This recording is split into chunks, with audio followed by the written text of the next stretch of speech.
नमस्कार, लक्षवेधीमध्ये आपल्या सगळ्यांचं स्वागत। मी प्रसाद काथे।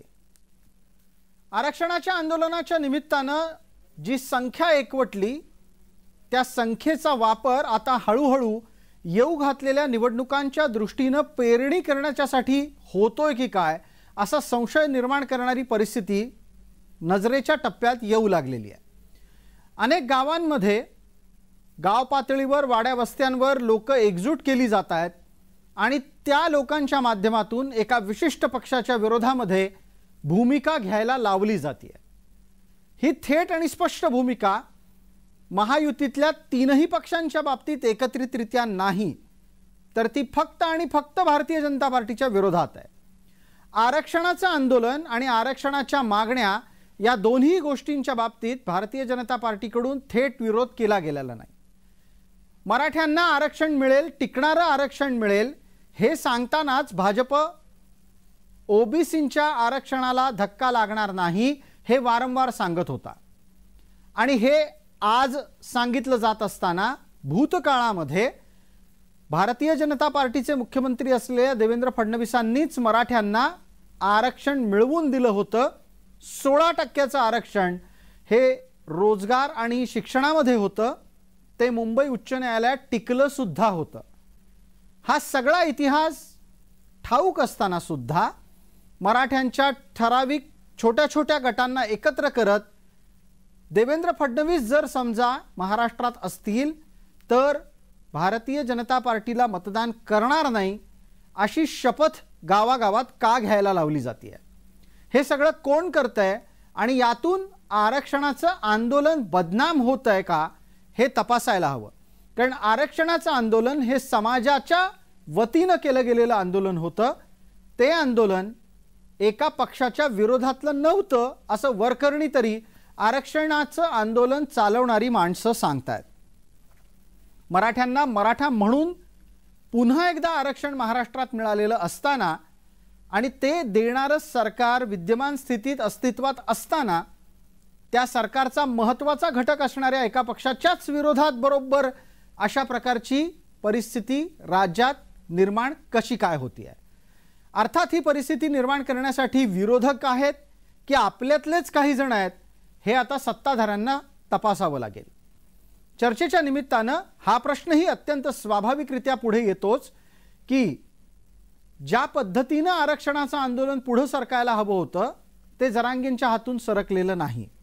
त्यांच्या मुद्द्यांना सरकारनं आत्ता तरी थंड्या वस्त्यात टाकून दिलेलं आहे आणि असं असताना आपलं आंदोलन दुर्लक्षित होतंय हे लक्षात आल्याच्या नंतर केवळ आणि केवळ एकाच पक्ष आणि व्यक्तीच्या विरोधातला आरडाओरडा महाराष्ट्रात सुरू होतोय का आणि याचा परिणाम महाराष्ट्राच्या सामाजिक रचनेवर काय होईल हेही तपासणं गरजेचं आहे। या चर्चेत आपल्या सोबत असलेल्या मान्यवरांचा त्यानिमित्तानं आपल्याला पटकन परिचय करून देतो। आपल्या सोबत या चर्चेमध्ये मराठा नेते समन्वयक आबासाहेब पाटील आहेत। आपल्या सोबत या चर्चेमध्ये डॉक्टर राजेंद्र मोरे आहेत। डॉक्टर राजेंद्र मोरे जरांगेंचे समर्थक म्हणून आपल्याला परिचित आहेत आणि मराठा आंदोलक म्हणून तेजस्विनी चव्हाण आहेत। माझा पहिला मुद्दा तरी पटकन आत्ताच्या घडीला तेजस्विनीताई आपल्याला आहे। तेजस्विनीताई, ज्या पद्धतीनं गावागावातल्या बातम्या येत आहेत, लोकांना ठरवून एकत्र केलं जात आहे, ठरवून सांगितलं जात आहे की आपली आरक्षणाची मागणी अद्याप अपूर्ण आहे आणि ती अमुक एका व्यक्तीमुळे अमुक एका पक्षामुळे अपूर्ण आहे, हे सगळं घडवण्याच्या मागे कोण आहे?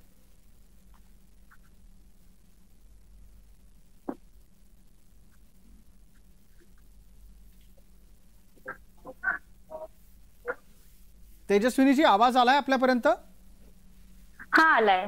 बोला। हॅलो, बोला।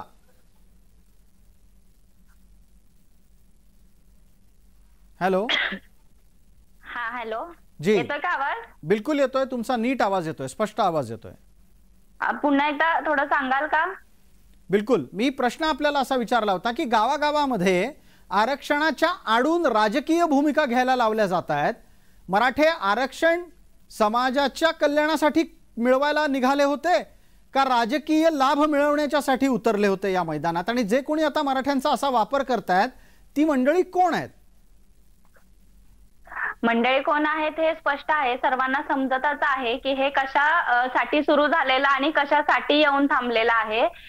प्रथमतः तर सगळ्यांना माहित, म्हणजे मागे मी वारंवार सांगितलं होतं की हे सगळं जे काही चालू आहे आणि आता विशिष्ट पक्षासाठी जे काही विशिष्ट पक्षाला टार्गेट केलं जात आहे ते कशावरून केलं जात आहे किंवा का केलं जात आहे हे सगळ्यांना माहित आहे. किंवा राजकीय खेळी जी आहे ही राजकीय खेळी म्हणजे ज्यावेळेस पवार साहेब स्वतः, आता नावच घ्यायला मला काही हे नाहीये, स्वतः सत्तेत नसतात ना तेव्हा हा मुद्दा 100% उभा राहतो की मराठ्यांना आरक्षण नाहीये. आणि हा मुद्दा आहे की तो उभा केलेला आहे.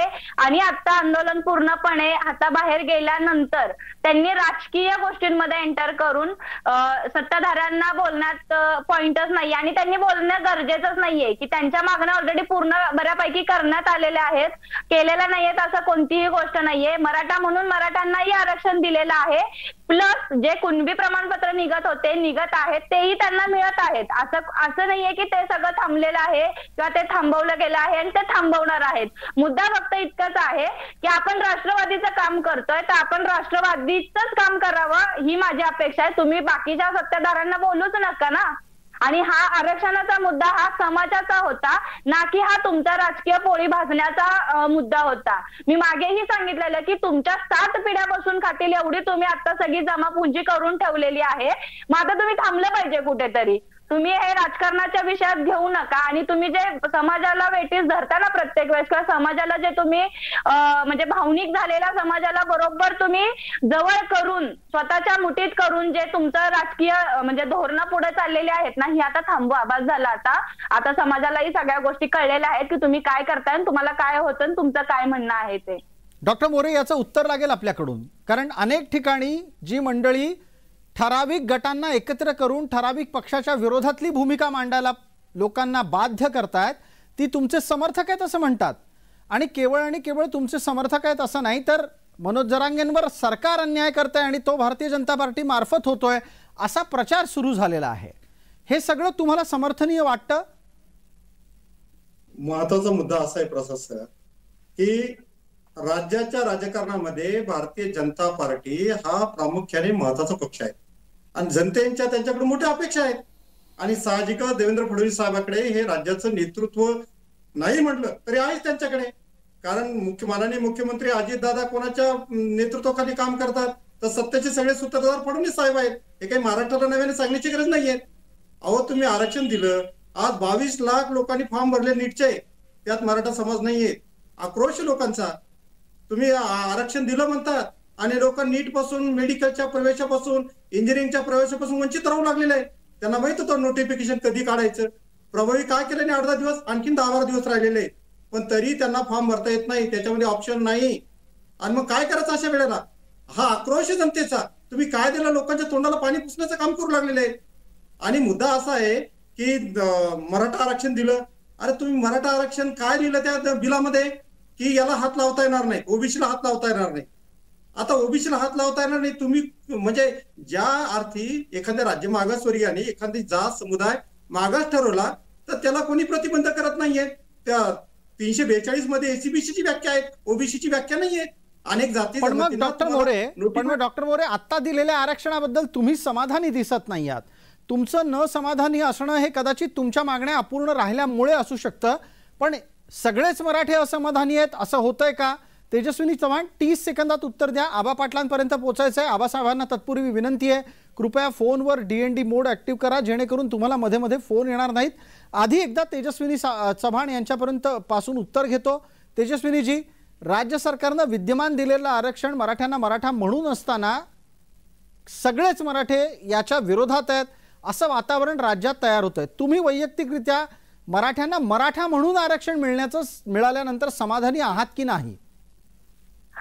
नक्कीच आहे, कारण की जात आरक्षणासाठी जात बदलून आरक्षण मिळवावं किंवा हिस्सा घ्यावा हे आम्हाला पहिल्यापासूनच मान्य नव्हतं आणि आम्ही कधी मान्यही केलेलं नाही आणि इथून पुढेही कधी करणार नाही, भविष्यातही ते करणार नाही. आरक्षणाचा म्हणजे लाभ घेता आला तरी चालेल, काही प्रॉब्लेम नाही, पण आम्हाला जात हवी आहे आणि आम्ही आमच्या जातीशी प्रामाणिक आहोत. आणि आता मराठ्यांना जे आरक्षण मिळालेलं आहे, ज्या त्रुटी मागे झाल्या होत्या, जे एससीबीसी टिकलं नव्हतं, ठीक आहे, आता ते टिकलं नव्हतं का तर त्यावेळेचा जो काही राज्यकाल होता किंवा ज्या काही गोष्टी होत्या जे आपल्याला प्रूव्ह करायचं होतं कायद्यासमोर ते करता आलं नव्हतं. पण त्या त्रुटी आत्ताच्या या 10% जे आरक्षण लागू केलेलं आहे त्याच्यामध्ये आम्ही करणार आहोत आणि त्याच्या संदर्भात सगळ्या गोष्टी सरकार 100% करणार आहे याची तर आम्हाला गॅरंटी आहे. ज्या अर्थी ओबीसीला धक्का न लावता त्यांनी निर्णय घेतलेला आहे मराठा समाजाला आरक्षण भेटावं त्या अर्थी टिकवणे ही त्यांची जिम्मेवारी आहे आणि ते त्याच्यात पूर्णपणे उतरतील असं आम्हाला तरी वाटतं. ठीक आहे, आबा पाटील आपल्यापर्यंत येतोय. आबासाहेब, राज्यभरात नक्की काय घडू लागलेलं आहे?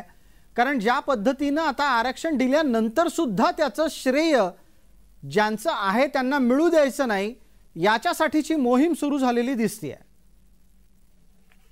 प्रसादजी, मराठा समाजाची जी गेल्या 40 वर्षापासूनची भूमिका आहे ती मराठा आरक्षणाची आहे आणि मराठा आरक्षणाची भूमिका घेत असताना मराठा समाजाच्या ज्या काही मागण्या आहेत मग त्या मागण्या सुद्धा टप्प्याटप्प्यानं आरक्षणाच्या आंदोलनाच्या माध्यमातून सरकार दरबारी मांडण्याचा प्रयत्न केला.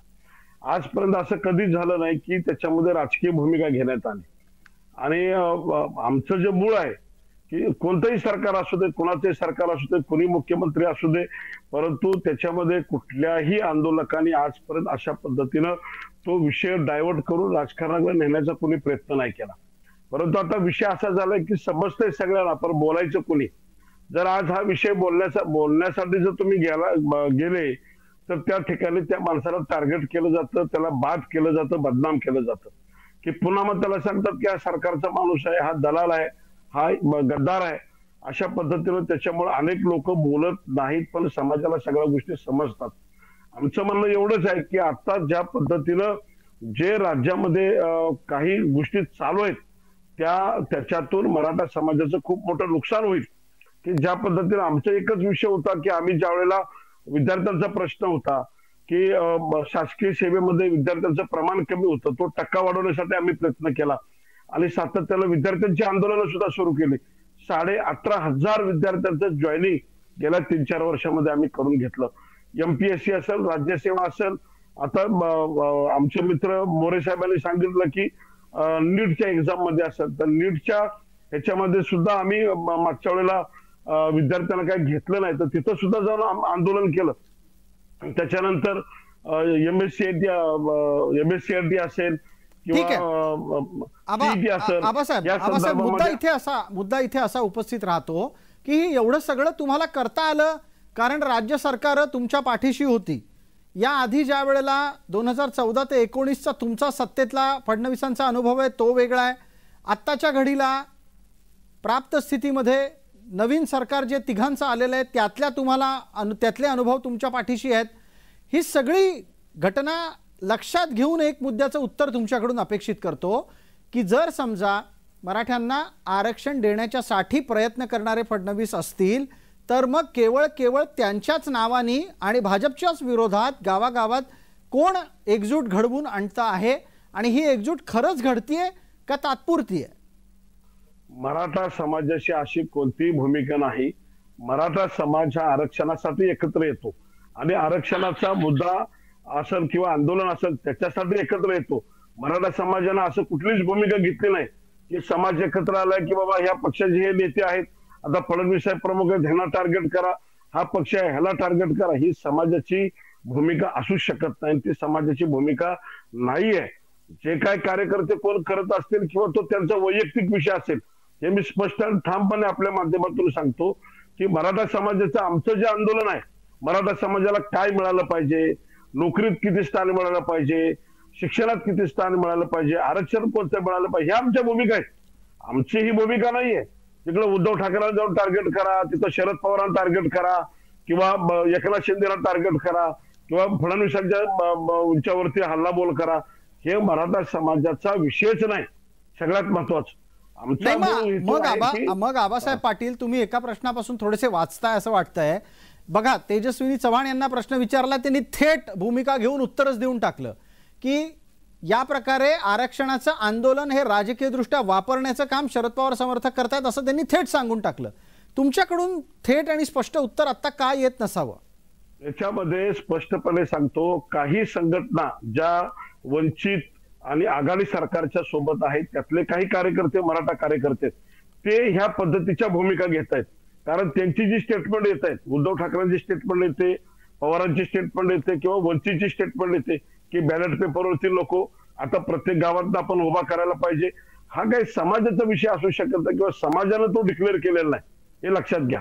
आता ज्या पद्धतीनं तेजस्वी ताईने सांगितलं ते खरं आहे की ह्यातले 100% ह्या आरक्षणाच्या आडून, आंदोलनाच्या आडून काही संघटना आहेत त्या सुद्धा राष्ट्रवादी काँग्रेसला अटॅच आहेत, काय उद्धव ठाकरे गटाला अटॅच आहेत, काय वेगवेगळ्या पक्षाच्या भाजपला अटॅच आहेत, काही आपल्या एकनाथ शिंदे गटाला अटॅच आहेत. ती आपापली भूमिका मांडत असतात. ठीक आहे, डॉक्टर मोरेंपर्यंत जाऊयात. डॉक्टर मोरे, ज्या वेळेला आबासाहेब पाटील आपला तर्क देत होते तेव्हा अचानक तुमच्या चेहऱ्यावर हसू यायला लागलं, काय कारण आहेत? महत्वाचा मुद्दा म्हणजे आबासाहेब पाटलांना सांगतो, हे आरक्षणाचं राजकारण आहे. आपल्याला कोण फेवर आहे मताचं राजकारण आहे. इथं लोकांना न्याय देण्याचा प्रश्न नाही. सरकार राजकारण करते. साधा विषय आहे, मराठा आरक्षण देताना याला हात लावू नका. अरे घटनेमध्ये तसं नमूद नाहीये. हे घटनाबाह्य तुम्ही करू लागलेले आहेत. याला हात लावू नका, त्याला हात लावू नका म्हणजे काय? 50%च्या वरचं आरक्षण कशासाठी? आमचा घटनात्मक अधिकार आम्हाला राज्य मागासवर्गीयांना मागास ठरवल्यानंतर तुम्ही आम्हाला एससीबीसी मधून म्हणता, पण तिथं काय ओळ टाकता की याला धक्का न लावतात, ओबीसीला धक्का न लावतात, एससीबीसीला धक्का न लावतात. म्हणजे विरोधाभास आहे सरकारच्या भूमिकेमध्ये. अरे तुम्ही आम्हाला 50% पासून रोखू शकत नाही एकदा मागास ठरवल्यानंतर. आणि तुम्हाला वरचं द्यायचं असेल टिकल कसं?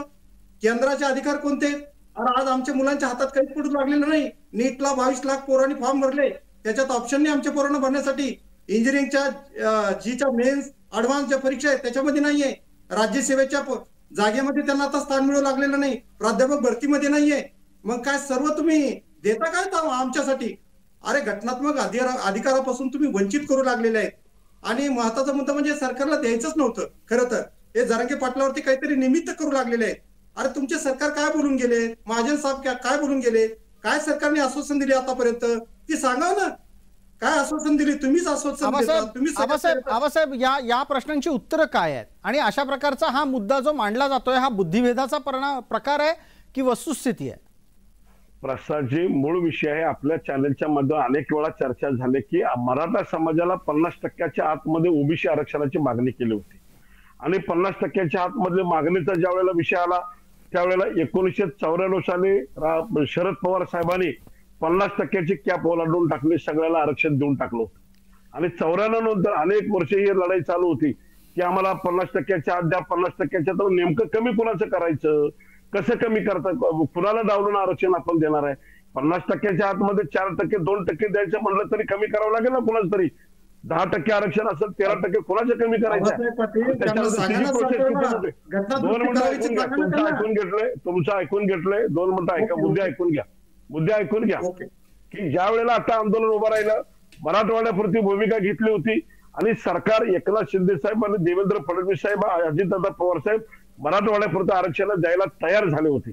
आणि आमच्या सुद्धा सगळ्या लोकांचं म्हणणं होतं की चला 8 जिल्ह्याचं कल्याण होतंय ना, आता होऊ दे. आणि हे मराठवाड्यापुरतं जरी मिळालं असतं तर कोकण आणि पश्चिम महाराष्ट्रातला जो मराठा आरक्षण मराठा म्हणून मागत होते त्यांचं वेगळं मिळत होतं. परंतु ज्या बदलत्या भूमिका गेल्या, भूमिका बदलली गेली, ती ओबीसीची सरसकट कुलबी दाखला सोडून दिला, पुन्हा मग ते परत सगळेश्वरावर आलं आणि ह्या आरक्षणाच्या लढ्याला वेगळं वळण लागलं. आणि त्याच्यामुळे आता संभ्रम असा निर्माण झालेला आहे की 10% आरक्षण मिळालं, ते 10% आरक्षण सरकार सांगतं की आम्ही टिकवतो, द्यायला तयार, आम्ही दिलेलं आहे, जबाबदारी घेतलेली आहे. आणि ते कुठंतरी आता आपल्याला एक विश्वास ठेवावा लागेल. 10% आरक्षण सरकार देत असेल आणि सरकारची भूमिका असेल की एवढ्या वर्षात बघा 40 वर्ष लढ्यामध्ये अनेक सरकार आले, अनेक मुख्यमंत्री आले, अनेकांनी आयोग स्थापन केले, पण द्यायची हिंमत कोणाची झाली नाही. 70 वर्षामध्ये मराठा समाजाला एक कोळीची सवलत योजना कुठल्या सरकारने दिली नाही.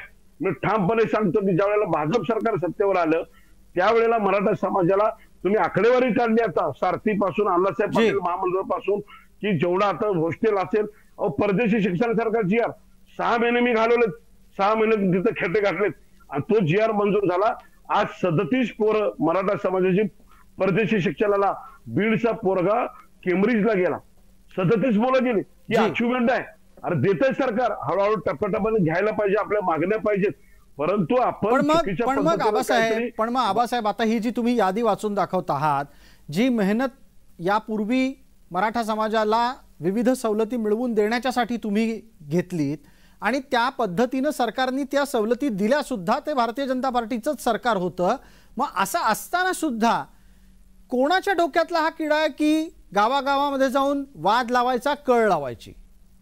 हे तुम्हाला सांगितलं ना, काही म्हणजे वंचित आणि आघाडी सरकार सोबत असलेले काही लोक आहेत, त्यांनी हे सगळं त्या ठिकाणी फतवे काढायला चालू केलेलं आहे. आणि हा फतवा कोणाचा आहे, कोण जाहीर करत आहे? ही समाजाची बाजू, ही समाजाची बाजू असू शकत नाही.